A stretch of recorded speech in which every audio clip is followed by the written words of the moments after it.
Anne Pedley, please take it away and let's hear about the Welsh at Gallipoli. Okay, thank you very much. So can I say good evening to you all, and thank you for joining me tonight for my talk about the Welsh at Gallipoli. I'd very much like to thank the Gallipoli Association for inviting me, and to Ian and Stephen for all their help and support. There are some friends I'd like to mention also to say thank you. First of all, the Gallipoli girls, Marietta, Pat and Bridget. Bridget and I, of course, went out to Gallipoli in 2015. I'd like to thank Dr. Jonathan Hicks for sharing with me his story about his great uncle, Ozzie Fielding. My friend Dennis Roberts, a pen boy, whose grandfather we'll see later on when we get to the pen boys at Suvla Bay. And finally, I'd like to thank David Bather, who sadly passed away last year, who's not with us now. But he did so much to help me with the Welsh at Gallipoli exhibition, and so enthusiastic in his support that I'd still like to make sure that he's thanked for it. And I think finally, I'd like to thank the RWF Museum and my colleagues and friends there as well, because without them, I would not have access to such a fine amount of archive material. I think I'm going to have to say I'm an old brain trying to work with new technology. This is my first Zoom talk, so I'm quite nervous. I've given talks before, but this is my very first Zoom. And the talk is divided into 5 parts, roughly 5 parts, if I can manage to stick to them. So the first one is an introduction and my reasons for my research. I'd like to take a quick nod over to the naval battles, look at the events at Helles. There's sometimes spent a short amount of time, not enough really, on Anzac and the Middle battles, and then the 53rd Welsh Division at Suvla Bay and the 13th Division supporting the Anzacs on the Saribaya Ridge. Hopefully that should take about an hour. I'm really happy to take questions if I can afterwards. I'll answer them. If not, I'll tell you if I can't. I also, if time allows, would like to make a few comments on the Great Storm and the evacuation, and then sort of provide a conclusion as to my research at the end. An hour's never going to do justice to such a vast topic. I've got some very hard acts to follow. There's been some great Zoom talks this year from the Gallipoli Association, and especially Ian's fascinating presentation on the Irish at Gallipoli. So it's quite nice to see the Celts are getting sort of a final look in on events as well. So here we go, the Welsh at Gallipoli. So hopefully oh dear, I can't move my slide. There we go, right. So how did it all start then? Just losing my earphones. So, like many people, my research began with the local war memorial here in Penmaenmawr in North Wales. Okay, this was unveiled on Sunday, the 31st of April by Colonel Derbyshire. And as you can see, it's quite a magnificent piece of work as well. 62 names on the war memorial, and what surprised me was that there was quite a few Gallipoli casualties, and it surprised me because I'd never heard anything mentioned about Gallipoli and the First World War in my time sort of looking at World War I and Penmaenmawr as well.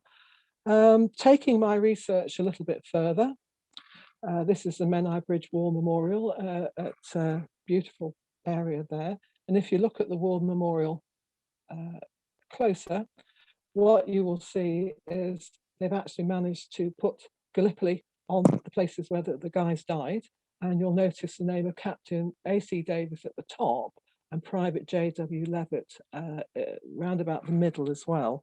And we'll come to those when I look at Suvla Bay in a little bit more detail. Dolgellau War Memorial, 7 men from Dolgellau died on the 10th of August in one day. And really, Major R.B. Davis said the names of Lalla Barber, Chocolate Hill, the Anafarta Ridge, Scimitar Hill and Kisladar all tell their own story, and there's hardly a village in Merioneth or Montgomery that was not represented. And as I started to drive around North Wales and Mid Wales, even small villages often had one casualty that had been at Gallipoli as well. So really, I'm wondering, and these are the names of the Dolgellau War Memorial, so why have we never heard much more about the part that the Welsh played at Gallipoli as well? I think it's worth mentioning 7 men in one day: Private John Edwards, Private Richard Edwards, they were brothers, William Lewis Evans, Private Edward Hughes, Sergeant George Jones, Private Henry Jones, and Private Thomas Roberts. Imagine when that news got back to Dolgellau that all these men had died on one day, the 10th of August, 1915, the blackest day of the entire war for North Wales and Mid Wales as well. Not the Somme, not Passchendaele, not the terrible battles of 1918, but the 10th of August, 1915. So, next one, the history of the 53rd Welsh Division. Wasn't much help when I learned that the whole division had gone over there. The 53rd Welsh Division are very much the Cinderella to the more famous 38th Welsh Division that made its name at Mametz on the Somme. It barely gets a mention in the history books, and the divisional history written by Major C.H. Dudley Ward was published in 1927. Unbelievably, it only devotes about 40 odd pages to the actual campaign at Gallipoli, and a huge amount of that is sort of order of battle, a rather very simple map and sort of introductions and such like. The rest of the volume is devoted to Egypt and Palestine as well. As early as 1916, Australia and New Zealand, the Anzacs, instigated a memorial day for their troops lost during the campaign. Both were small nations with small populations. But although Wales had had a much longer history as a nation, the population of Wales was just as small. And it's often forgotten that Gallipoli, as I said, saw some of the blackest days of the entire war for Wales, especially in August when the 53rd Welsh Division went into action at Suvla Bay. By the end of the Gallipoli campaign, over 1,500 men from a variety of Welsh regiments had lost their lives. This doesn't take into account the many Welshmen serving or Welshmen serving in non-Welsh battalions or indeed with the Anzacs. And it's very, very difficult to calculate the exact number. So this, in my introduction, as I say, is their story. So if we go on a little bit further, that fantastic graphic map of the Dardanelles and the Gallipoli Peninsula, let's have a quick look at the naval assault first as well. Wales was and still is a maritime nation.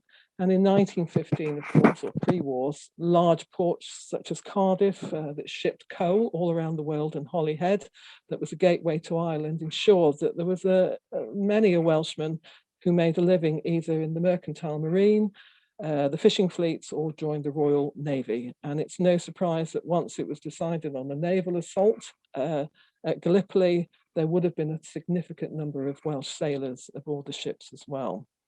One of the ships that took part was this fantastic boat here, picture of HMS Canopus. And on board HMS Canopus was a young man from Anglesey, Newborough on Anglesey. No rank given to him, but he left a fantastic diary and his name was J.W. Thomas. Okay. So the naval campaign between the 19th of February and the 18th of February is covered by his diary as well. And Canopus arrived at Tenedos on the 22nd of February 1915, along with HMS Swiftsure and HMS Cornwallis, who we'll come to later with the South Wales Borderers, after taking part in the almost forgotten Battle for the Falklands in December 1914. The role of Canopus was to bombard the Turkish forts situated on the straits and to protect the minesweepers. On board Canopus, I said, was J.W. Thomas from Newborough, and this is the diary that he kept there as well. So we've got his two extracts, and the first one says, on the 4th of March, so this is very early on in the battle, so he's quite enthusiastic, in action, engaging forts and batteries, blowing up towns and villages, got a few shots ourselves, one through the quarterdeck, one carried away the main topmast, several holes in the boat decks, boats smashed by shrapnel, several shots on the ship's side with no effect, no casualties. So, I think he was quite happy. Trying to move the top there. I think he was quite happy there that the thing was going quite right. The second one diary entry that I've got and put up on screen is the 18th of March. The fleet went up to the Dardanelles, British and French. At 4 p.m, a French battleship was sunk. I don't know how many lives is lost yet. Another French battleship badly damaged. They managed to beach her. The Irresistible was sunk, mostly all saved. The Ocean was sunk, all saved except one. The Inflexible was badly damaged below the waterline. Many men down below in submerged flats and had to be closed down to save the ship. A whole gun's crew was wiped out on the Prince George. 500 men. It was proper hell. On the 19th of March, he writes, I can see that we are making a great blunder here. They should keep up the bombardment for 3 or 4 more days at least. They say the men in charge here have got big heads, but I must say, if so, they haven't got much in them. The diary of J.W. Thomas runs from the 4th of March 1915 to the 9th of February 1916. So apart from a few short episodes for refitting and repair, he saw the whole of the Gallipoli campaign. He served later on HMS Gazelle. I don't know what the outcome was for him and the entire war, but I presume that he has survived. So a final disastrous attempt was made to force Narrows, as we know, on the 18th of March. 3 British warships were sunk, which we've just mentioned, and 2 French battleships. This fantastic photograph of Leman von Sanders said, he said, if only the English army would leave me alone for 8 days. Well, they did. They left him alone for 29 days until the landings at Helles on the 25th of April, 1915. Now, a nice sort of way to sort of bring the sea and the infantry together is with the Royal Marines, and their motto, of course, is per mare per terram, by sea and land. And I'd like to introduce you to Second Lieutenant, although he was a Marine at that point, Second Lieutenant Harry Osmond, or Ozzy Fielding, who joined C Company, the Plymouth Battalion, at the beginning of the war. Harry was lived at 61 Claude Road, Cardiff. He was a railway clerk, and he joined the Royal Marine Light Infantry on 22nd of September 1914. And he's obviously answering Kitchener's call for volunteers. He was 18 years old. He set sail for Gallipoli on the troop ship the Braemar Castle on the 6th of February 1915, and this anchored at Mudros Harbour, Lemnos, at 4 p.m. on the 24th of February. Ozzy's stay was short, and he would land at Kumkale, of course, on the Asiatic side on the 4th of March 1915. So very little, I think, research has ever been done, or very little is spoken about these early sort of landings prior to the 25th of April. The initial landing at Kumkale was unopposed, but the Marines eventually came under fire from the Turkish forces. An attack was made by the Marines on the village of Yenişehir. This was unsuccessful. Ozzy and his fellow Marines were fired on, and they were taken off eventually and evacuated the following morning back onto the Braemar Castle. Now, it doesn't sound as though that's a huge, big skirmish, but the first encounter left 22 killed and 25 wounded. Ozzy's 18 years old. He's never been probably much further than Cardiff and the surrounding sort of areas, and he's had his first taste of battle. And Ozzy's story will weave through the whole Gallipoli campaign. It certainly wasn't his last as well. If we go to Helles on the 25th of April 1915 on the landings, the 2nd South Wales Borderers, a regular battalion who was the 87th Brigade, the 29th Division, would land at S Beach at Morto Bay, Detot's Battery. So a nice picture of their cap badge there. This is the area here, Morto Bay. It's a very, very beautiful place when we visited, and I think the Detot's Battery now has the Turkish memorial to the missing there as well. You can go and see that, but a beautiful area. Now, S Beach was one of the successes of the Gallipoli campaign, the initial landings. The 2nd South Wales Borderers were regulars, and there's a picture here showing of them in their tropical gear, embarking for Tsingtao, I'm not sure if I pronounced that right, in China. So let's go on a little bit further. There's a fantastic book called The Immortal Gamble that was written by, oh my goodness me, A.T. Stewart and the Reverend C.J.E. I'm not sure how to pronounce it, Peschel. So when war broke out, the South Wales Borderers were in Tientsin, China, They saw some active service against the Germans at the siege of Tsingtao before returning home to Plymouth to refit. They landed at Mudros Harbour on the 11th of April, and as I said, they were part of the 87th Brigade, 29th Division, demanded, of course, by that the general, Hunter Weston. I say nothing more. The 2nd South Wales Boarders were designated to land at S Beach on the 25th of April, and they quickly secured De Tott's battery, no longer working, but a strategic point and needed to be captured. The beach had limited casualties at that point of 2 officers and 14 men. Now, we know that J.W. Thomas, as we mentioned before, was on HMS Canopus, and one of its sister ships was HMS Cornwallis, and this is where the story from the Immortal Gamble comes on. Chapter 5 of the Immortal Gamble tells us, records how Cornwallis sailed 2 miles up the Dardanelles Straits with the South Wales Borderers on board, who then transferred onto 4 trawlers and onto 6 smaller boats. It was a very well planned landing. It was a success and the casualty rates were low. The Commonwealth War Graves, if you look at it, records the loss of 2 officers and 14 men. Sadly, one of the casualties that day was Major Edward Cunningham Margeson, the second in command, a regular officer who was commissioned into the South Wales Borderers in 1891. He'd seen service in such diverse places as Central Africa with the West Africa Frontier Force, the Ashanti Campaign and Somaliland, all Queen Victoria's little wars.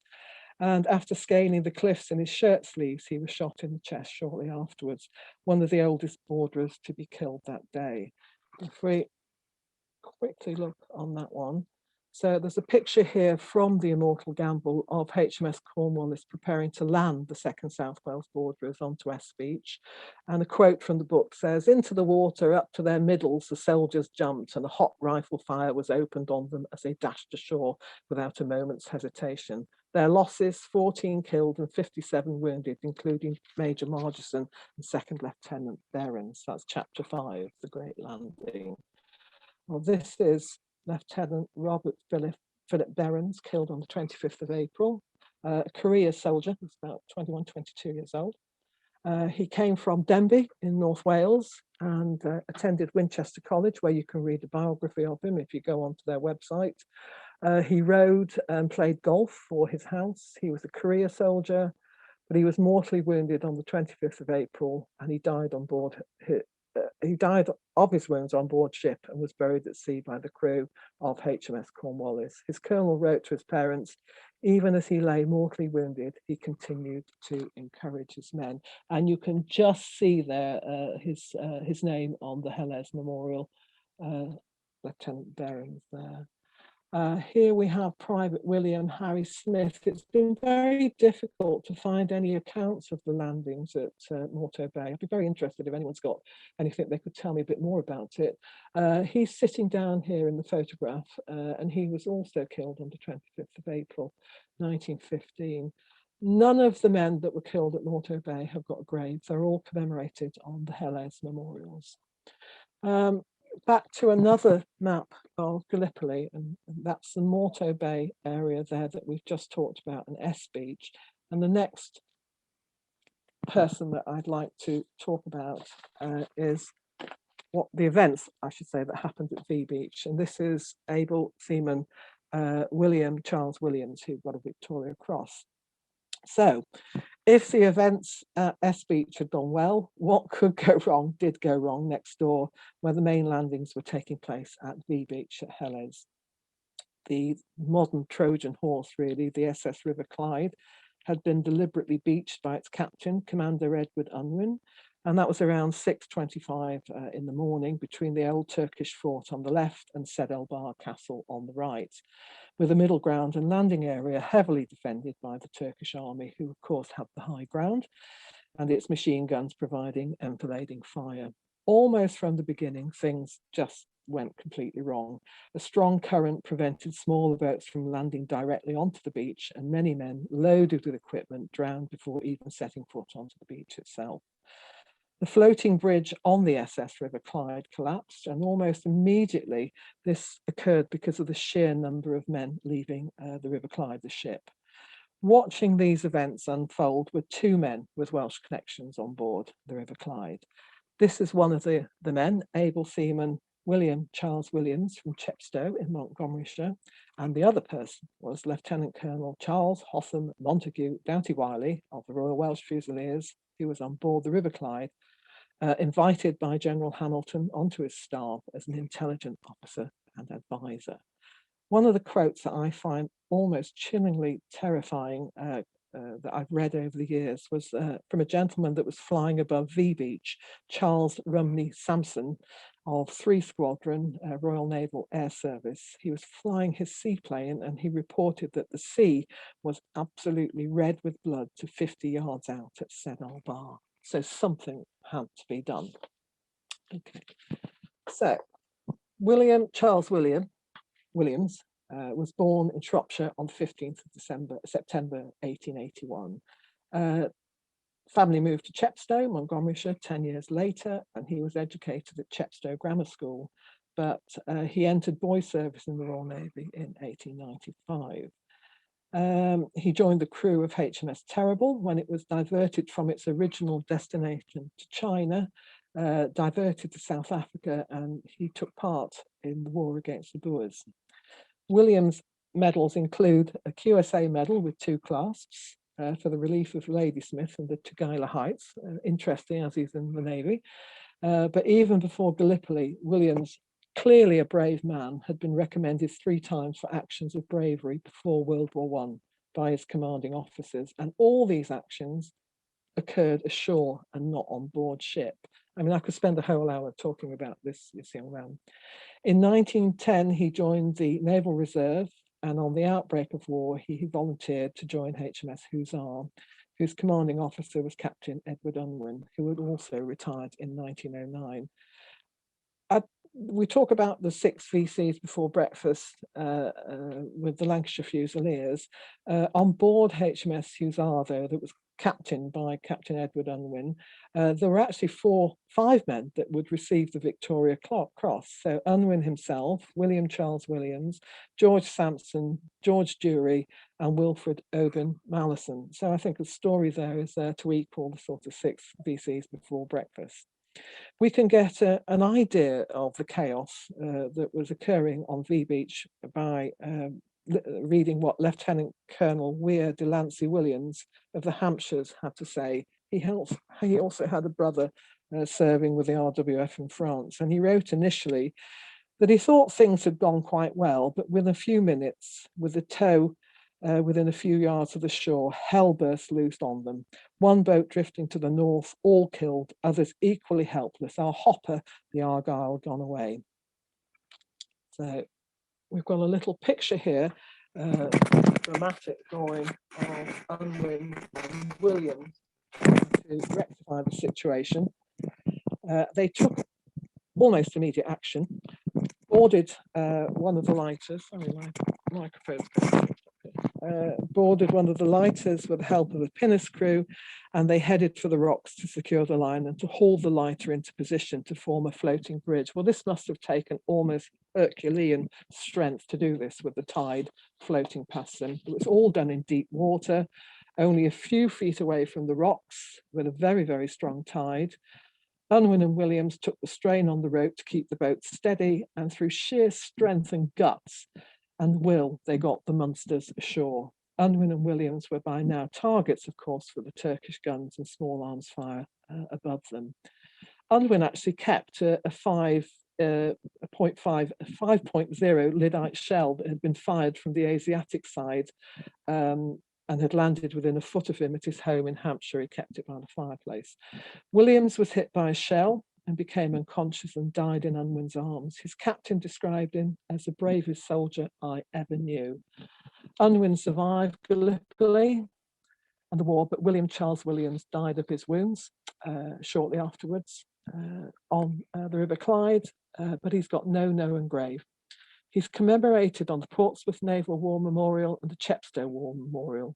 There is a painting of the River Clyde in Chepstow Parish Church, and this gun here in Beaufort Square. You can have a look at the little this gun, taken from a captured German submarine, was presented by His Majesty King George V to the town of Chepstow in recognition of the award of the Victoria Cross to able seaman William Charles Williams of this town during the landing from the River Clyde at V Beach, Settle Bar. He assisted in replacing in position the lighters forming the bridge to the shore, which had been broken adrift, holding onto a line in the water for over an hour until killed on the 25th of April 1915. Right, so his VC is now part of the Ashcroft collection as well. The second gentleman that we mentioned with Welsh connections was Lieutenant Colonel Charles Hotham Montague Doughty Wiley, always known as Dick Doughty Wiley to his friends, and I hope he wouldn't mind me referring to him as that in this talk. He's perhaps one of the most well-known personalities from the Gallipoli campaign, and whose name these days is often connected to the Arabist Gertrude Bell.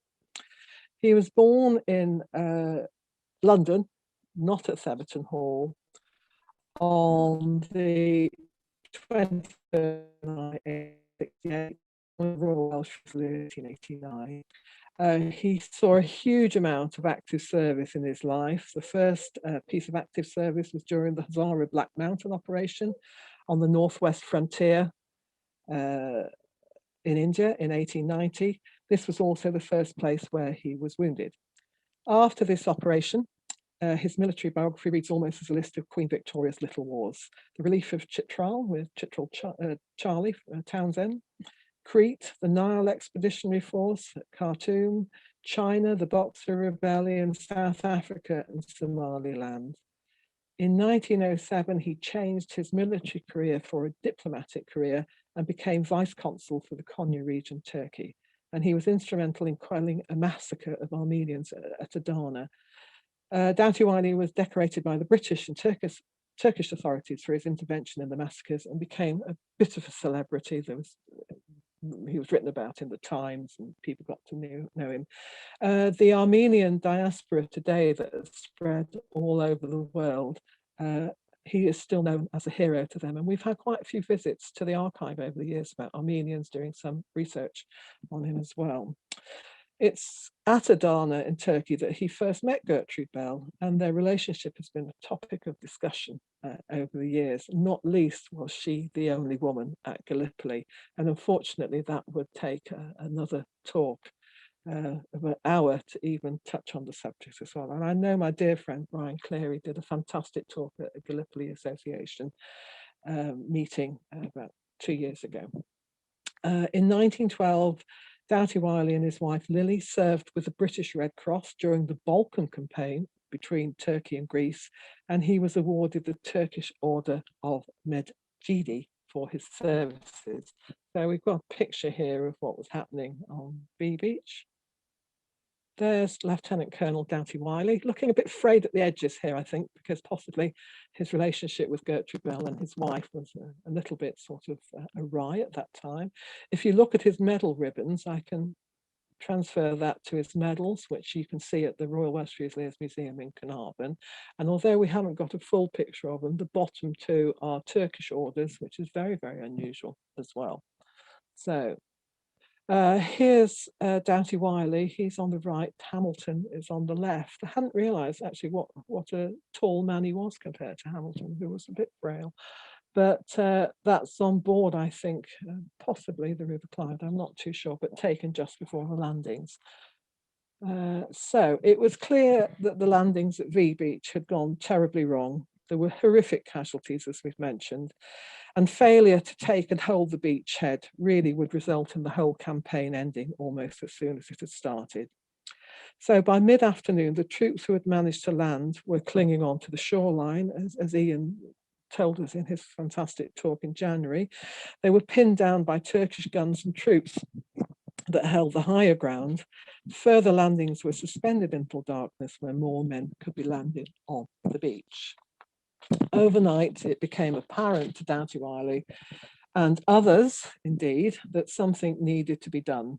Men were pinned down. The loss of officers and NCOs meant that leadership was patchy, And Doughty Wiley made plans to take a grip of the situation by organising a second attack to capture the fort and the surrounding area of Sed El Bar and the strategic hill 141.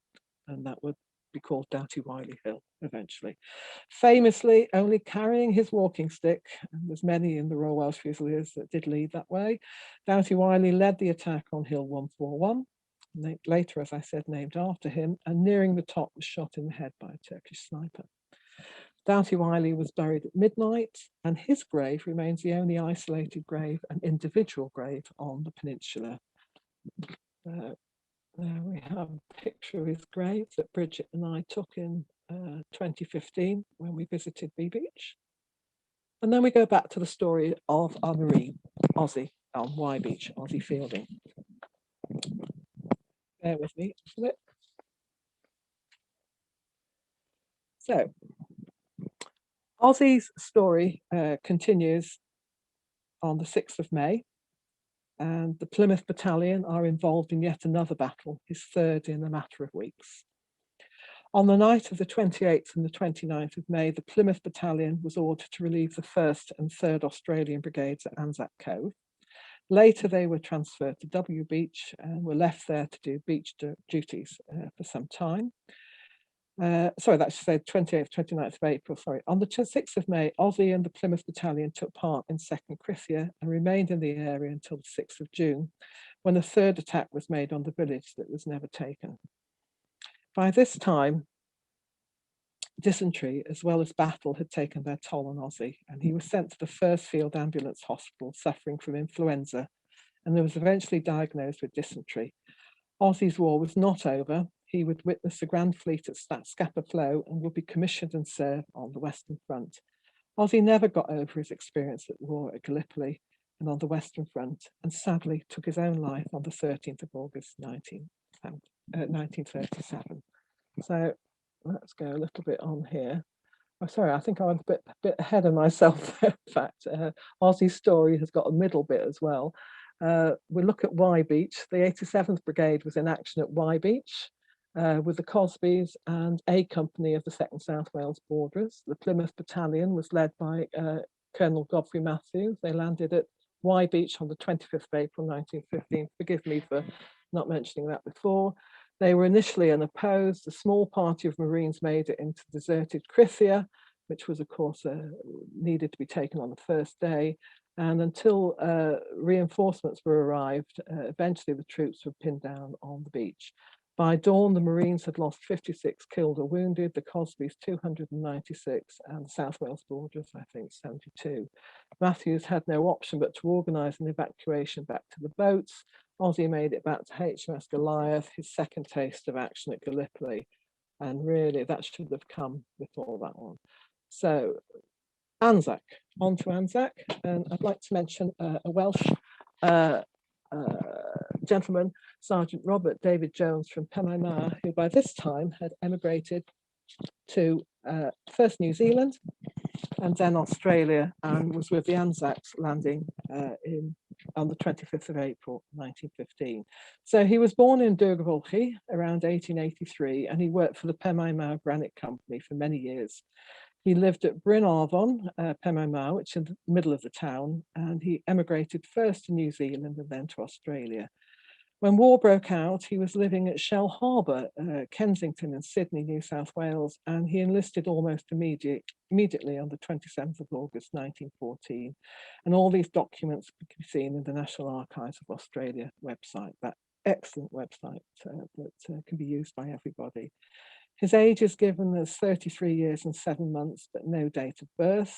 His occupation is stated as quarry manager, so he did used to work for the Derbyshire quarry here in Penmaen Mawr.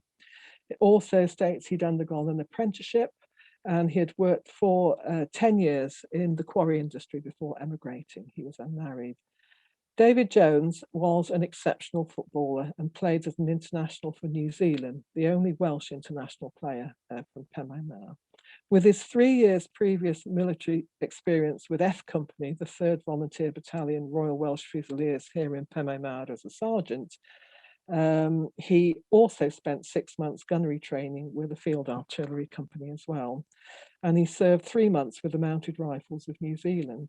This experience ensured that he was promoted to the rank of sergeant almost immediately with G Company, the 3rd Australian Infantry AIF. The war diary for that day sounds absolutely horrific. There are bayonet charges, there is firing, there is shelling. Turks are entering trenches on both right and left flanks, and the whole thing was going, completely awry.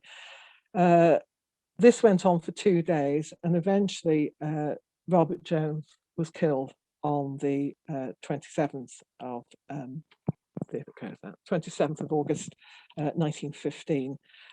He was killed alongside most of his platoon on the ridges of the Gallipoli Peninsula above Anzac.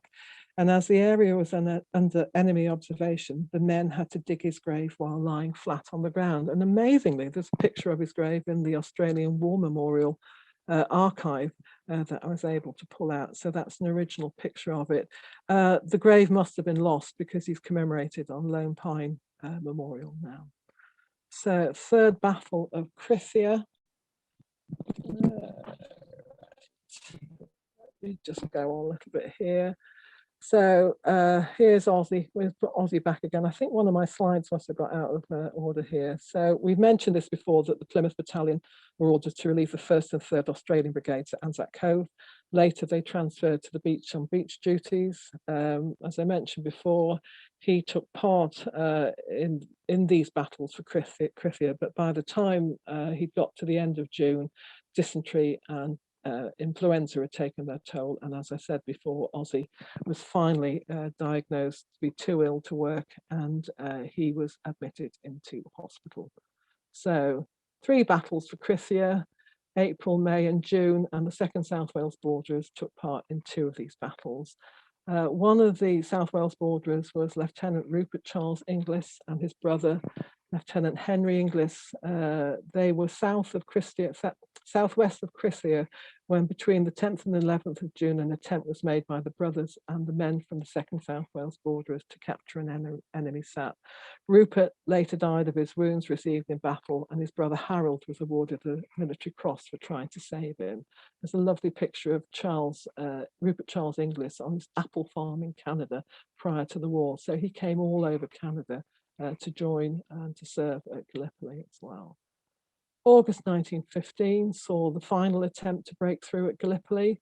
The 13th Western Division, with battalions from the 8th Royal Welsh Fusiliers, 4th South Wales Borderers and the divisional pioneers from the 8th Welsh, would support the Anzacs on the Saribaya Ridge, Russell's Top, the battle for Hill 60, the Australians at the neck and the chessboard. Tim Travers, in his book Gallipoli 1915, quotes about the RWF, 8th RWF at the neck. They were also mown down and unable to scale the cliffs to make good. The 53rd Welsh Division landed at Suvla, of course, with battalions from the 5th, 6th and 7th Royal Welsh Fusiliers, the 4th and 5th Welsh, and they would attack at Suvla Bay. It's one of the delights of doing a talk is that people that get in touch with you, and I must thank Hugh Gillespie for sending me this picture of his grandfather, Lieutenant Colonel Macaulay Gillespie, who was sadly killed on the 9th of August 1915. He was one of several high-ranking officers, including Lieutenant Colonel Sir William Lennox Napier, Baronet, and his death was witnessed by his son, I think, who was also with the 4th South Wales Borderers. And there's a very moving, if you can go onto the Imperial War Museum site, there's a very moving tape of him talking about how he witnessed his father's death at Gallipoli as well. Now, this is the part of the talk that perhaps is more personal to me, because this is the Penmaenmawr Quarry Boys, and the gentleman with the red arrow above his head is Dennis's grandfather. And he's going to come into the story a little bit later on. So the Penmaenmawr Quarry Boys all worked at the quarry that was owned by the Derbyshire family here in Penmaenmawr. And the head of that family was Colonel Derbyshire here. And you can see he's attempting to bayonet a child with, I think, a cushion on its head. And he was very interested in all things military. as well. So by the time that war broke out, Colonel Derbyshire had been in charge as Lieutenant Colonel. I don't think he'd done any actual service. I think it was an honorary title, but he'd been in charge of F Company, the Penmaenmawr Company of the 6th Battalion Royal Welsh Fusiliers. And you can see a picture of him here in his home here in Penmaenmawr as well. The officers of the 6th Battalion Royal Welsh Fusiliers followed the pecking order of the quarry. So if we go to the top row here, this is Second Lieutenant Owen Owen. And he, of course, was, if you're of a certain age, you might remember Owen Owen shops. They were certainly sort of scattered around Manchester, Liverpool and North Wales. So it's Harold Owen Owen. And he had just inherited the whole fortune of the Owen Owen family. They had a holiday home here in Penmaenmawr, and he was the young subaltern. So the quarry manager, this is Gus Wheeler here, was the quarry, was the major. The quarry doctor here was a captain, and these two here, you'll listen to me speak about them a little bit later on. This is Captain A.C. Davis, and this is Frank Mills here, whose diary I used extensively on the for the talk. Here's Major Gus Wheeler on his horse here in Penmaenmawr. Fantastic photograph donated by his granddaughter. And here we look where the Quarry Boys landed at Suvla Bay on the 9th of August, 1915. They landed here initially at Sea Beach, but moved to Barber. And as you can see, their objectives were these hills here, and they had to cross this great salt lake under, of course, with Turkish troops here with the higher ground firing on them with anything just about available.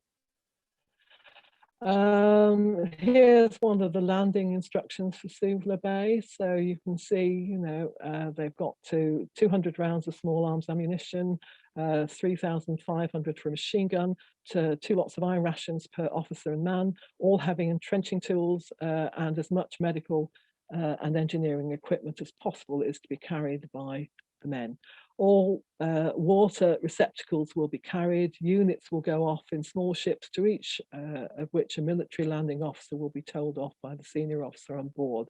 So quite, you know, there are specific landing instructions there, but not enough detail, I think, about where they were going to. Captain Frank Mills's diary is an absolute amazing account of what happened for the 6th Battalion Royal Welsh Fusiliers at Gallipoli. Right. About that first evening there, which was comparatively sort of quiet, really. About 6 p.m. that evening, Wheeler, Arthur Davis and I all went down to have a swim in the sea. We had discarded our packs and we had only what we stood up in, the thin drill. But Roberts, Wheeler's servant, produced a small towel we all used. Next day, Wheeler and Arthur Davis were killed. What a night we had. And there's Major Wheeler's name on the Hellers Memorial. He's got no grave. The gentleman above him, Major Bernard Head, is also an interesting character. He was the first man to climb the highest mountain in New Zealand and had also fought in the Boer War as well. Frank Mills is here in the middle of the photograph, and for those of you that are interested in Siegfried Sassoon, that's his good friend Vivian de Sola Pinto, who joined with reinforcements in, I think, October 1915 for the 6th Battalion, who had been decimated by fighting and disease as well. Captain Arthur Davis here, he's a lovely cartoon done by Richard John Lunt Roberts, who eventually became a cartoonist for Punch as well. He initially was thought to have been wounded and evacuated out onto one of the ships. We'll come to a little bit more to his story later on, but it was eventually discovered that he had died on the first day, the 10th of August, at Gallipoli there. And with him, he took his servant, Private Jack Levitt. Jack and Arthur Davis had worked together for a good part of their lives before the First World War. And Jack Levitt had also accompanied Captain Davis on some of his yachting trips as well, working on the boat around the seas of North Wales coast and Ireland as well. And there are some absolutely fantastic letters that the Levitt family have kept over the years that describe what the events were like. Now, he didn't last much longer than his officer, Captain Davis. He died on the 22nd of August 1915, and they both have these lovely memorials at a church at Menai Bridge on Anglesey. So I did have to mention H Company 6 RWF. This is the Holyhead Company, because for anybody that's interested in the Victoria Crosses of the First World War, this gentleman will be of interest to them there, and that's Captain John Fox Russell, who gained his Victoria Cross. He was killed in action on the 6th of November 1917 in Palestine, and he's one of the bravest, certainly my hero, and almost a royal. He was doctor. He initially joined the Royal Welsh Fusiliers, but of course the Victoria Cross is for the Royal Army Medical Corps, but one of my heroes. And here we have his brother, Captain Henry Thornbury Fox Russell, also from the 6th Battalion Royal Welsh Fusiliers, who served at Gallipoli and later the Royal Flying Corps. Now, Henry was, it was written of Henry that he was the most handsomest man in England at the time, and I think he's got a good case for that to be true. So let's go back to what was happening at Suvla Bay. A diary of Private Richard Jones of the 6th Battalion, Penmaenmawr Quarry Boys, 6 RWF, is in contrast, but almost the same as what Frank Mills said. We went on until we came to the Salt Lake. There was no cover at all, and it was very muddy. The Turks were starting to shell us, and I could see shells dropping in the middle of our boys. A little further on, we came to a bush, and we attended some wounded there. Thinking to myself, I thought my last day had come as the bullets were dropping alongside of us. Here I saw Dick Williams wounded, a very bad wound too. The poor lad was shouting for his mother. There was poor hopes for him. And here is Dick Williams here, this is him here, and his brother Bob Williams, who would lose his life in November 1915. He was shot by a sniper. Now, most days I walk past their homes when I take the dogs out. I can never, ever not think of these two boys landing at Suvla Bay on the 10th of August 1915. Here's a picture of the lads' club, Derbyshire, and that's Bob Williams there as well. As I said, he was killed by a sniper later on in the campaign. All these lads went to Gallipoli, all of them. They all enlisted and served with the Penn Quarry Boys at Gallipoli. And here they are in happier days, as you can see, bettering their education with diplomas. The Lads Club is still there, and the picture of this picture hangs inside the Lads Club today. The youngest to die of the Penmaenmawr Quarry Boys was Private Edward Oswald Dowell. And Captain Frank Mills's diary almost says exactly the same as the previous one. We started off in column of route across the Salt Lake in broad daylight to the attack and was shelled to blazes. I often wonder who was responsible for that terrible mistake. Before we got across, I had lost all my subalterns but one, and I did not see him for 3 days. The men were splendid, but of course casualties were appalling. We fought all day and got well forward to the left of Chocolate Hill. Meanwhile, the front was all on fire. That evening, the rifle, machine gun and big shell fire was awful, and I only had 24 men left out of 180. None of those men have a known grave. They're all commemorated on the Helles Memorial. There wasn't only the Quarry Boys that went out to Gallipoli. There was a small little prep school situated at Fernbrook Road, Merton House Prep School in Penmaenmawr. It's still there today, but it's actually flats. And it had about a life of about 70 years. Most of the boys that went there went on to military service afterwards. This is the War Memorial. And you can see that there's not that many names there, but 3 of them were casualties at Gallipoli. And the first one that we've mentioned here is Second Lieutenant Roland Causer Brooks. He was with the 6th Manchester, fell at 3rd Crisia, I think the attack of the Manchesters. Private Robert Lee Redfern, also with the 6th Manchesters, died on the 3rd day. And these were both had brothers killed in the First World War as well. And when we went to Gallipoli, I was able to take a photograph here, I think at Green Hill Cemetery, of Lieutenant Alec Whitworth Bryden of the 4th Queen's, the Surreys, who died at Hill 70 as well. So the Quarry Boys were not the only sort of casualties that day. There were others from Penmaenmawr who knew the place quite well. I think I've got time to go on to the Great Storm. So this is a letter home from the Quartermaster Sergeant Isaac Roberts, who was in 6 RWF. So if landing at Suvla wasn't bad enough, there was the weather to put up with, either blazing hot or in this case, a terrible storm. And he wrote home saying, on Friday night, a big storm came on, thunder and lightning, snow and rain, the biggest storm I have ever seen or hope to see. The end of the storm, we were up to our knees in water. The water came along into the trenches without any warning, very near drowning some of our chaps. Then it began to freeze. I shall never forget the blizzard. Many of our chaps died in the sand dunes from exposure, 2 from Carnarvon. Many of the chaps are in hospital suffering from frostbite and exposure. There are only 60 men left in the battalion. And one of those men was Corporal Norman Barber. Lovely photograph here that was sent to me by his family. And he was from 3 Marine Terrace, Waterloo Port in Carnarvon, and that's another place that I passed almost every time I went into the archive at Carnarvon. And at the end of his letter, one of those little things that almost breaks your heart, he enclosed something towards seeds for the garden this summer. Yours sincerely, your loving son. So we get to the evacuation. We know that the August offensive at Anzac and Suvla was a failure. The generals Hamilton and Stopford were relieved of their command. And after a visit by the Secretary of State for War, Horatio Kitchener, a decision was made to evacuate the peninsula altogether. So one of the youngest he died during the evacuation in January 1916. It was Private T.H. Bull. I know nothing more about him apart from here's his grave, and he was 16 years of age. The evacuation was also carried out by HMS Barryfield, and this apparently was the last ship to take troops away from Suvla Bay. Was HMS Barryfield, that used to be a paddle steamer more associated with pleasure at Barry Island rather than war. And I think its history went on. It was name was changed to HMS Snowfell, and he took part in the Dunkirk evacuation as well. Eventually sunk, I think. The evacuation again. This was a lovely little teddy bear that you can go and see at the South Wales Borderers Museum at Brecon.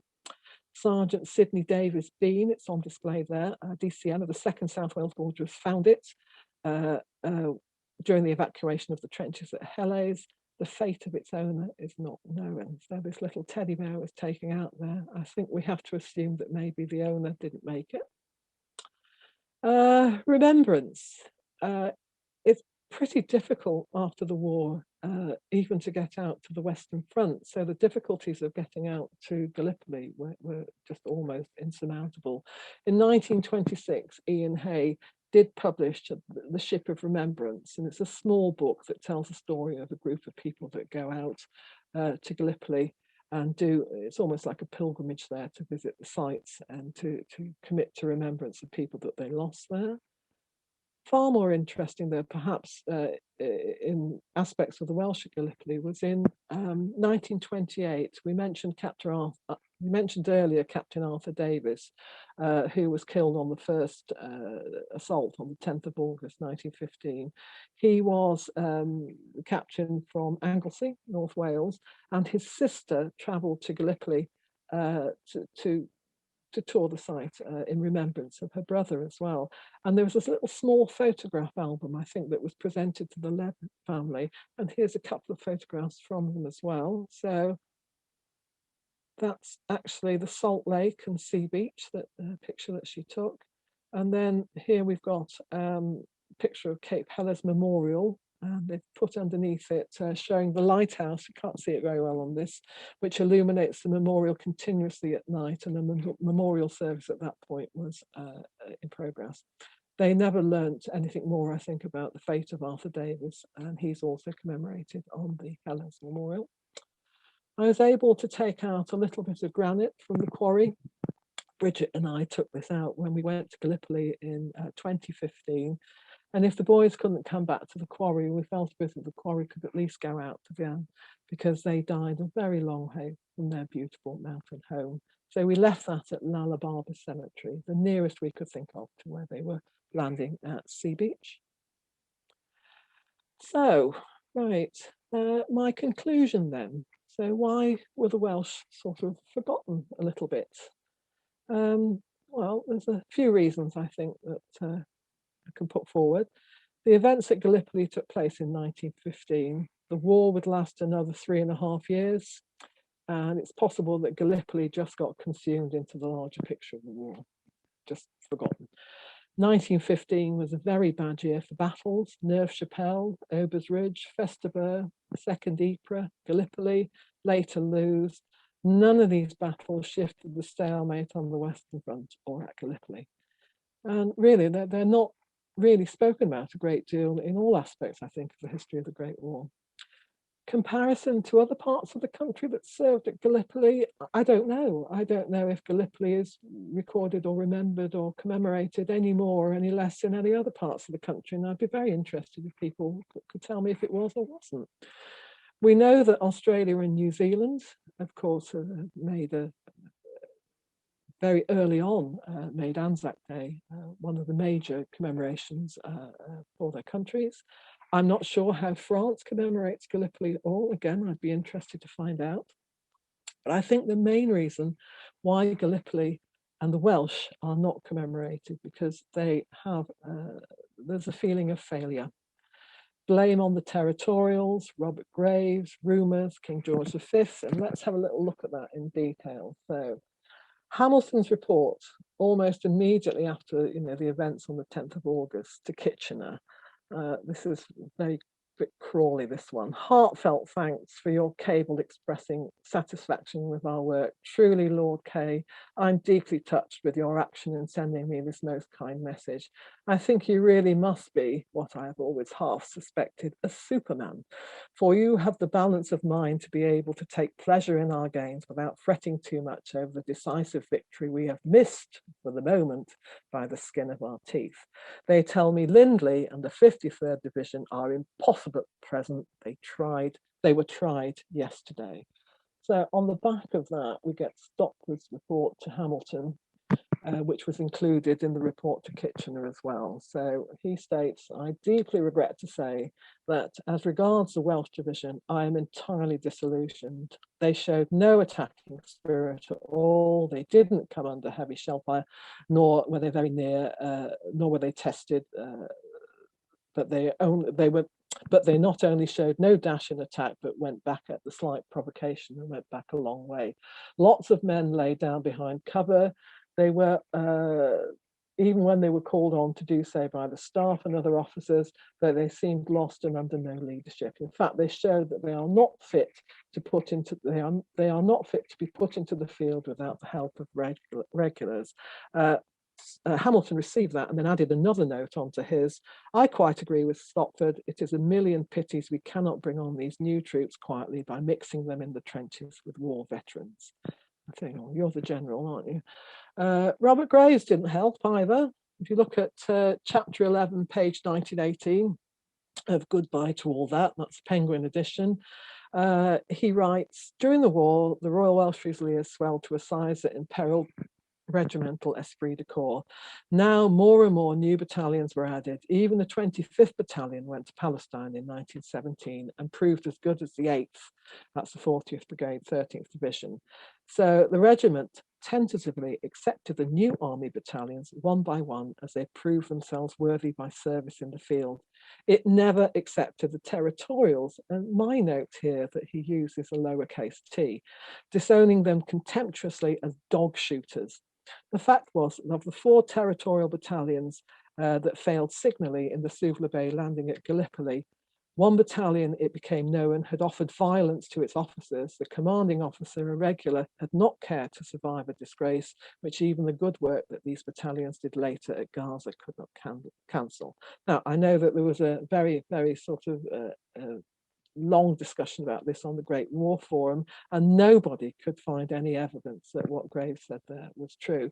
Now, on his own admission, Graves did say that he embellished things somewhat, but I think the fact that he's heard that, even though he was serving on the Western Front, on the Somme, the fact that he heard that is that rumour must have been prevalent somewhere along the line. So no way of proving it one way or the other. King George V, if you can get hold of a book called Hell's Foundations, A Town, Its Myths in Gallipoli by Geoffrey Morehouse, published by Hodder and Stoughton in 1999, chapter 6, titled Six Feces Before Breakfast, page 140, says, I quote, when the Great War was over, plans were afoot to issue a campaign medal to every man who had fought in the Dardanelles. The plans got as far as the production of a ribbon which combined dark blue for the Navy, red for the Army, yellow for the Australians, and grey-green to symbolise the fern leaf of the New Zealanders.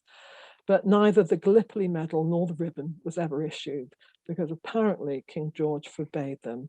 And I quote from his book, we do not, he is supposed to have said, issue medals for retreats. So I think that also adds to the fact that really those that returned from Wales, from Gallipoli, perhaps felt a little bit shortchanged by events there. Lieutenant Frank Mills's diary. One night I was going to HQ from the trenches when I heard some men in the dark. So I pulled out my revolver and waited. When they came nearer, I heard that they were our men. Two men were helping a badly wounded friend shot through the side. I stopped them to see if I could do anything, but was unable. The dying man only said to me, I have done my duty, so nothing else matters. The cries of the wounded were too awful that night. I don't see any lack of moral fibre there at all. There's always two sides to a war, and we should never forget that the Turkish nation itself lost many men. This is a Turkish National Memorial and the rather beautiful graves that you can see there. And I end my talk tonight at a picture of the beautiful mountain home that the Pemomau Quarry Boys left by Gallipoli. A beautiful mountain home. And that is the end of my talk. I will do my best to answer any questions. Great, thank you very much, Anne. That was sorry about the bit in the middle. I think I left a slide out of order. Oh no, that was okay. Sorry about that, folks. Sorry. No, that was fantastic. A real tour de force, and hopefully, well, I think you have, definitely from me, done those Welsh boys proud. So, I think you filled a gap there in Welsh history, or at least in Gallipoli history. And what a wonderful photograph there at the end, which is not dissimilar to sort of Kerish Tepe and sort of Suvla at the very top. So one thing I do have to say, that if you ever visit Pemomau, it is incredibly similar to it's a town in between two headlands, and it's very, very similar to Sea Beach and the mountains at the back of it as well. So I think they would have actually, I think somebody does comment in the diary that it does look very similar to home. That's from my home. This is taken from my house. Lovely, lovely. Well, I'm sure everyone's putting their virtual hands together. You can feel free to use the reaction button at the highest of tech to say thanks to Anne. Absolutely fantastic. So yeah, we're getting lots of applause here, thumbs, claps, hands up. Thank you all very much. So absolutely fantastic. Maybe we can't clap in person. As I said, my apologies for the extra slide in the wrong place. Yeah. I had to go something wrong on my first Zoom talk. Yeah. If you like, Anne, would you like to stop sharing now? We've got a time. Okay, how do I do this? Questions. Stop share. Okay. Yeah, should be perfect. Wow. Right? Photographs back now, and some real people. So lots of chats. I haven't seen that before. Oh yeah, you've got a chat there, so you can see all the good response coming back. I'm just going to collate some of these questions together. So March, I unfortunately had to shoot off, but excellent presentation. Thank you. Warren said, yes, super talk. Great looking presentation and very thought provoking. Thank you, Anne. Thank you very much. Congratulations, Anne's. That one we owe you at Chinners. I know who that's from. Yeah, I'm sure you and Andy will know. I'll be phoning Alan soon, because I share a birthday with his wife. So I'm reminding you, Alan. And lots and and Andy. lots of coming. We have some questions coming in. So there's one here, which is a very good question actually. Question for Anne at the end of the talk. How many soldiers were Welsh speaking, and did this cause any issues? I'm assuming the leaders were all English speaking. I can talk, I think, perhaps more about the Royal Welsh Fusiliers than I can for the battalions that came from further south. But certainly here, for the 6th Battalion, all the Quarry Boys would have spoken Welsh, all of them. The Quarry Doctor probably did have a good idea of Welsh. If you go on to the islands, I think again, Anglesey, probably most of the other ranks and NCOs would have spoken Welsh. It wasn't a problem. I think one thing you've got to understand is with these territorial battalions, most of them worked together, or they were living in the same town or the same village, so they knew each other, and they would be quite bilingual. So yeah, a lot of Welsh speakers, a lot. Oh, very interesting. So please, yeah, any questions, feel free to put those into the chat, or if you would like to ask Anne directly, if you can unmute yourself, and I'm sure Anne will be happy to receive your questions. Whilst we're waiting for some more to come in, Anne, I just had one, what did I write down here? Has your research sort of uncovered any, so this is a statistics one, is how many Welsh sort of living sort of born and bred actually served out in Gallipoli, or served in Gallipoli and died in Gallipoli? I'm not a statistician, I must admit, and I know there's some people out there that can do, some wonderful number crunching and such like.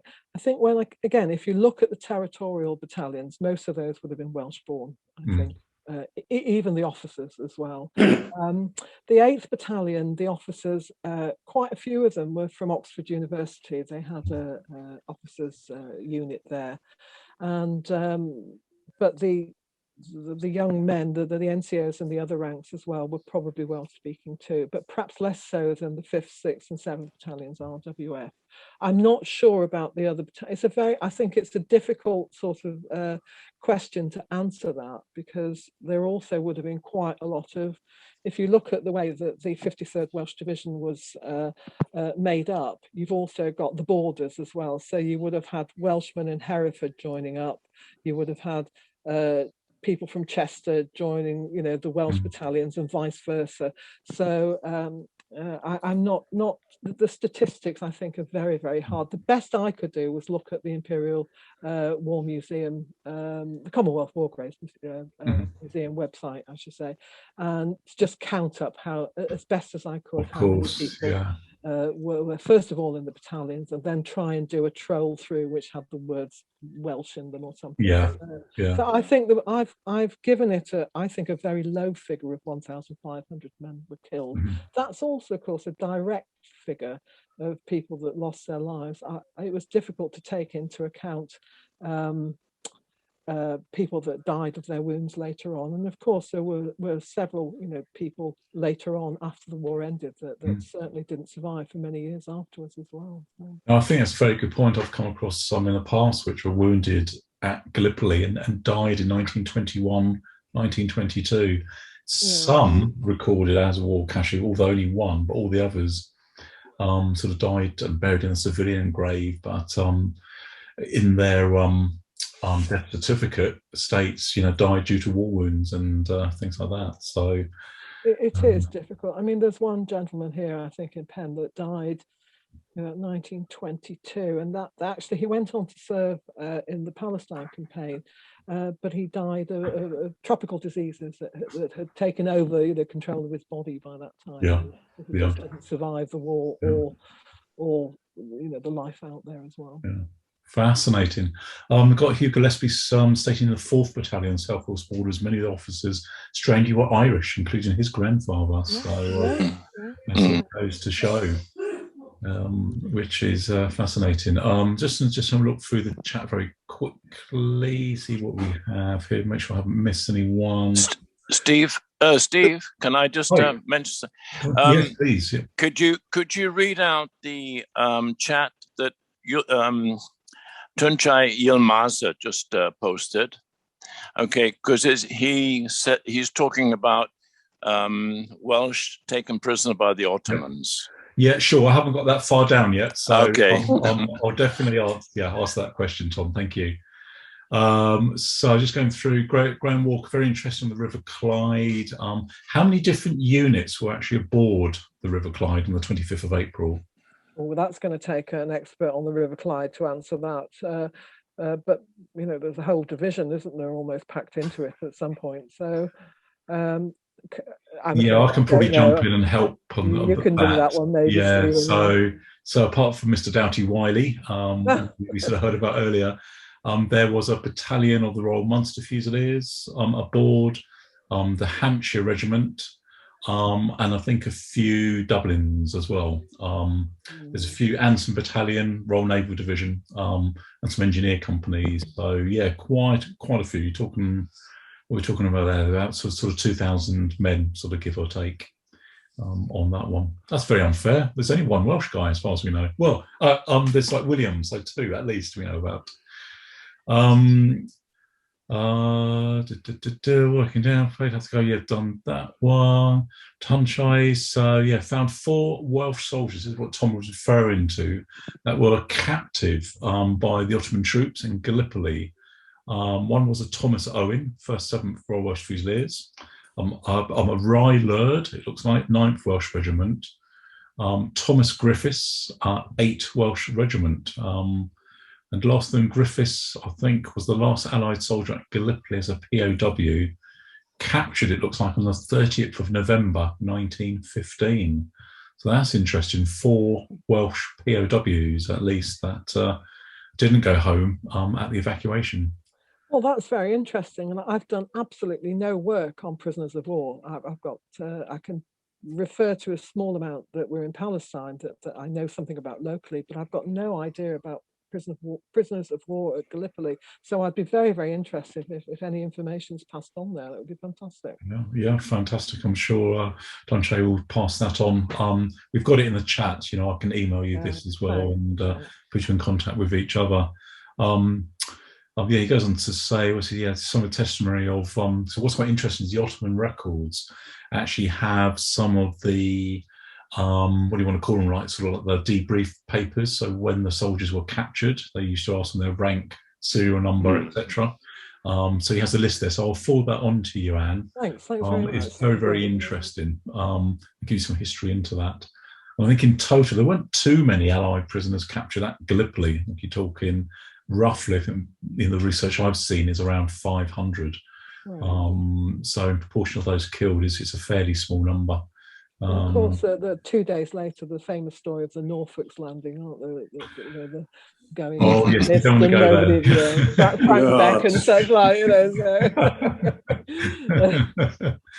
So. Just going down the list here. One from Richard Glover. Have you looked at where battalions trained before leaving the UK? And he just adds there that his parents visited Higham Ferries, is it, 20 years ago, where the 5th Royal Welsh Fusiliers were. Well, I mean, if you think about, certainly the Quarry Boys anyway, and I'll use them as an example. Just before war broke out, they were at summer camp just outside Aberystwyth at Borth, and the camp was struck early because of rumours of the Great War and such like. By the 5th of August, the Penmaenmawr company had got back to Penmaenmawr, and they were patrolling up and down the street in their uniforms. I barely think that any one of them could have imagined at that point that a year later they would have been on the beaches at Gallipoli. But almost by the end of August, they were mobilised as territorials. So by, I think, I haven't got my notes with me, but about the 28th of August, they all gathered together on Bodavon Fields, which is a huge field just outside Llandudno. You'll see it's on the promenade. The 5th, 6th and 7th battalions, about, crikey, thousands of them, I would imagine, through that. They marched off to Llandudno Junction, and they went on to Rushden and Higham Ferries to do their training. They went there end of August, beginning of September. There's a fantastic film. I'll send a link to you to put up on the association website that's just been done recently. by Northampton University about where they camped on Northampton Racecourse, and stories about that and such like. It is really worth watching. A lot of research been done on that. They trained mainly in Northampton, Higham Ferrers, Rushden. They went off to Suffolk for a while, Cambridge for a while. They were very well received by the people of Higham Ferrers and Rushden, the Northampton area. They were very, very popular. If you look at the accounts in the newspapers, there's actually more accounts about the Welsh boys than there is about Northampton boys at that point in the war as well. Many of them got married. Dennis's granddad, as you saw, the big tall guy in the picture, he married a Northampton girl from Higham Ferrers. And still today we get people from Northampton visiting us, and vice versa as well, as a gentleman said beforehand.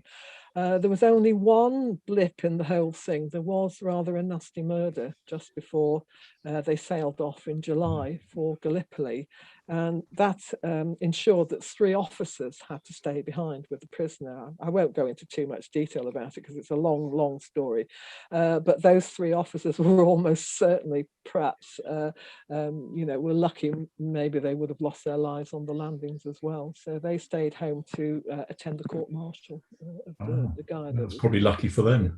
Very lucky, I think it was. I mean, that's a whole talk as well for an hour, definitely. Yeah. They were very popular, very, very popular. They were all the Welsh boys, and that's how they were called. There's a memorial to them in Rushden Church as well, Dragon. Up in the top. Visit that one day. Another one from Tunshide, from Turkey, found another POW, James Morgan, 4th South Wales Borderers, so we'll forward that on to you, Anne, so you have that free records. Thank you very much. Thank you very much for providing that. Let's walk him through someone called Nokia 7.2. That's an unusual name. If I could do a description of the Great Flood, in his book Tell Mum Not to Worry. I've got it. I have a copy. My dear friend Marietta sent me that for my Christmas present one year. Thank you very much. And it is a fantastic book, well worth reading. Yeah. And I think I will get in touch with you. I have an email for you as well. Yeah. Brilliant. Another one, Stuart's iPad. Stuart says, My War at Sea by Heathcote S. Grant. It's a diary written by a midshipman on HMS Canopus. I haven't come across quite that well. One. Yeah, so that maybe some background. That's one to look up on the internet. Yeah. Do you know what happened? Do you know if Dr. Peter Little is still alive? Well, I'm not sure about that one. He says, my father had correspondence with him written in the early 1970s. Oh, it's not Little Heart. No, I think this is the Little Archives. The Little Archives in Leeds. Yeah. Yes. So I'm not sure if Peter is still associated with them, but I understand that the archive's still there, and I believe it's in Leeds. Leeds, I think, isn't it? Yeah. So he was one of the first people to actually concentrate on Gallipoli. I think he was one of the He was, and I think in the early days the Gallipoli Association sort of helped him out and sent him lots of diaries and letters and things like that, which then went towards a lot of the great books he brought out in the when was it? Probably the 80s and 90s. But yes, some of the first writings on Gallipoli, as opposed to the official histories and the Roe James histories and things like that. I lost a question here so I haven't got your name, someone called MCS, that's great in there. Can you ask Anne about the story behind Colonel Derbyshire? Oh, right, the Derbyshire stuff. Thank you for reminding me, Marietta. Yeah. Right, well, as you can see by the pictures, that Colonel Derbyshire was quite elderly. He was in fact 70 when the Quarry Boys sailed off to Gallipoli, and he had every intention of leading his men into battle. Now, Colonel Derbyshire, if you think about him, he owned the quarry here. I mean, the quarry is still dominant today, but it was, it was dominant totally in 1915. If you didn't work at the quarry, you were either married to somebody at the quarry or you served the quarry in some other way. So the quarry was the main place of employment. Now, Colonel Derbyshire, as you can imagine, rarely had anybody say no to him at all. He wasn't used to having, anything thwarted, and he was absolutely convinced that he would lead his men when they landed at Gallipoli. So the War Office said, well, thank you very much, Colonel Derbyshire. And I thought, in brackets, he's not a real colonel. He's a bit like, Dad's Army character. And he said, we don't need 70-year-old men yet, we don't need 70-year-old men, and I've put the yet in. But he was absolutely determined to go out there. And so as soon as they sailed off, he got onto a ship to Alexandria. I think he tried probably again to join them. And when that was thwarted, he had a private's uniform made in the tailors in Alexandria, and tried to sneak on board another ship to catch them up as well. And I mean, he was the ruse was sort of found out, and he was sent back. But I mean, prior to that, he'd been in a council meeting, and there's a whole little snippet in one of the local papers saying that I'm leaving everything for the moment to go follow my men to Gallipoli. So, and I mean, he was a sort of benign dictator, really, of the whole town. He was very good, though. I mean, he looked after the men when they came back. He absolutely army-barmy. I think he'd sort of had enjoyed the history of the Boer War. He wanted to go out there, but had been more involved with, unfortunately, with having to deal with the quarry at that point. He built a firing range for them. He built a drill hall for them. He made sure their uniforms were made properly. There was a band. There was a house actually for the sergeant of the company to live in. And then he virtually, although the War Memorial was funded by donations, by far his was the biggest donation. And of course, the granite came from one of the Derbyshire quarries further down the Clean Peninsula. Wow. Well, I love the photograph of him using young children as bayonet practice, which I'm sure is against health and safety today. One of his sons, though, was a pacifist. One of his sons was, and there was a great rift in the family, that he felt that he should fight in the war. And there's a fantastic little book. I'm afraid I've lost, I think, Jane, I can't remember her surname, and I haven't got it to hand, that was written about the family, that's well worth trying to find. It's one of those privately printed ones, but I think there's copies around. Tom, you have your hand up. Have you got a question you'd like to ask? Sorry, Tom, you're on mute. Not really. I was just looking actually at a presentation, a bit of Welsh slate, and it's from the Leighton in Welshpool. Is that anywhere near where Anne is situated? That's Mid-Wales. Nothing to do with your story. Not me. No, I took the bit of granite from the quarry to Suvla Bay. Okay, thank you. Sorry. Yes, some good news on that, Anne. When I was there in 2019, it is still there. Is it? Oh, it is. I hope so. Yeah. So it's still there by the grave. So I think the top right of Lala Barber, if I remember right. Well, I hope to get out there again. I know Bridget, Marietta, Pat, and I would all love to go out there again, the Gallipoli girls, and we really, take another bit of granite. Yeah. I was really frightened that the Turkish authorities would sort of, not like me bringing it down there, but. No, they all think we're mad, probably traveling with rocks in our bags. I think they understand, because we had a fantastic driver and a guide out there, and they were incredibly Turks are brilliant. And took us everywhere. They were absolutely fantastic. They were. I've got a question coming from Nick Locke. And again, what's the time? We've got about sort of 4 minutes before we close. So any more questions, please put it into the chat. So Nick's one is, were there other published accounts of Welsh actions other than those of Lord Silso and John Moore? No, I haven't. All the accounts that I've read out tonight have come from private diaries or letters. There's the Silso one, Trustee Eve, wasn't he, as a young lieutenant, I think, with the Clanberis Company, landed on the beaches. Even his account is patchy. There's quite a lot in there about sort of pre-Gallipoli, but the actual landings itself, he doesn't seem to write an awful lot about. And then the rest of the book seems to concentrate more on what happened in Egypt and Palestine afterwards. No, Nick, I've not come across any. I don't know if you have yourself, have you, apart from the two that you've mentioned?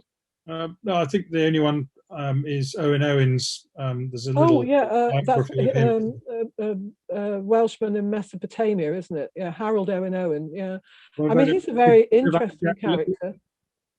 Say again. I can't remember whether he actually served at Gallipoli or not. Whether He did, yeah. He was wounded. His is another interesting story as well. I'll quickly sort of encapsulate it. He was shot in the elbow on the first day of the landings. He eventually gets back to the UK. You know, he's in an absolutely wonderfully posh hospital, sort of getting better. And a Zeppelin drops on the top of the hospital that he's at. He survives Gallipoli, he survives Mesopotamia, which is the greater portion of the book, isn't it? A Welshman in Mesopotamia. He goes to India shortly after the war, then comes back, takes over control of the Owen Owen family sort of, you know, empire, and then is killed, I think it's 1921, in the Abermule railway disaster. There's still the worst railway disaster in Wales, with Lord, can't remember, it's an Irish peer, but you know, those letters are fantastic. I have actually been in touch with the Owen Owen family, and they've given you know, quite a bit of information, further information for that as well. Have to bring your memory stick to our next meeting and pass it on. Thank you. Jack Kemp, you have your hand up. Would you like to ask a question, sir? Not a question, a comment in actual fact, if I may. The 4th Battalion, the South Wales Borders, was a service battalion, and they trained for a year under Colonel Gillespie before they went out to Gallipoli, and they were fairly well trained. So you know that they were not, and they were not from the same villages. And the 2nd Battalion were mainly Londoners. Because they were regulars, yeah, they were mainly makeup, Londoners. Yeah. But the 4th Battalion were from all over South Wales. Mm. And I tried to do some research of letters home from Gallipoli, mainly, and I'll send down a copy. They're mainly the Royal Welsh Fusiliers from the north. Very few letters appeared from people in the South Wales Borders. Don't know why. They're out there. I think, Jack, they're out there. It's just, you know, trying to get from north to south. There's no sort of motorway down there or anything like that. It's a 5-hour journey to Aberystwyth on the train from where I live. So it's been difficult sort of collecting some of the information. I think that's one of the reasons why I've stalled on a book. Because at the moment I can't do justice to the South Wales Borderers and the Welsh Regiment. And I think I'll send you my research that I've done. Thank you. That was great. The point really that I wanted to make was that Colonel Gillespie died directing his men on machine guns. He did, yes. Yeah. Well, he very kindly sent me a little diary and some notes and stuff. I mean, I've only sort of been in contact with you in the last 5 days, so I just asked him if I could put the picture up, you know. And, but I think that the whole 13th Division, 40th Brigade need a talk all on their own. So Well done, Anne. Anyway, thank you very much for your talk. Thanks a lot. Thank you very much. Thank you. Thank you. Great, thank you, Jack. And it looks like you're going to volunteer for another talk and also write a book. Oh gosh, I need more years. Well, thank you. I haven't been able to read the comments, I'm afraid. They've been flashing up as I've been talking. So I do hope I can get to see them later, maybe. But, sure. We'll say I thank everybody, you know, for tuning in tonight as well. And I said especially to my friends, you know, that some of them are here tonight, some can't be here, obviously. But thank you all very much, you know, because everyone's been a great support on this Gallipoli research. No, thank you very much for talking, and I will forward you on all the comments and the questions, and if there's any more in there, you know, we can. And if anyone wants to get in touch, they can do via the Gallipoli Association. I'm sure you'll pass on, won't you? We will do, yes. Thank you, Anne. Ian, would you like to say anything to close down the night? Yes, well, just thank you to Anne for an absolutely fascinating talk. We all enjoyed it, and I know, and everybody else who's ever been involved in the talk understands the amount of work and mental effort that goes into such a talk. It was very, very entertaining, very informative, and really moving as well. So thank you, Anne, for that. And we certainly put you down on the nice and early for 2022. Not too early, please. Before we finally, before we actually say goodbye, just to mention the next talk is on Tuesday, the 28th of September. We have a break in August, and that is by a gentleman called John Pearce, and it is an Irish, a Yorkshireman, get it the right way around, a Yorkshireman in an Irish regiment. Tuesday the 28th of Zoom talks begin there. Okay, so thank you very much, Anne. Brilliant talk, and thank you everybody else for attending. Thank you very much. Thank you very much, and apologies for my rogue slides, spoiling it a bit in the middle. Thank you very much indeed, all of you. No problem. They were great. Thank you very much, everybody. Good night, and hope to see you again soon.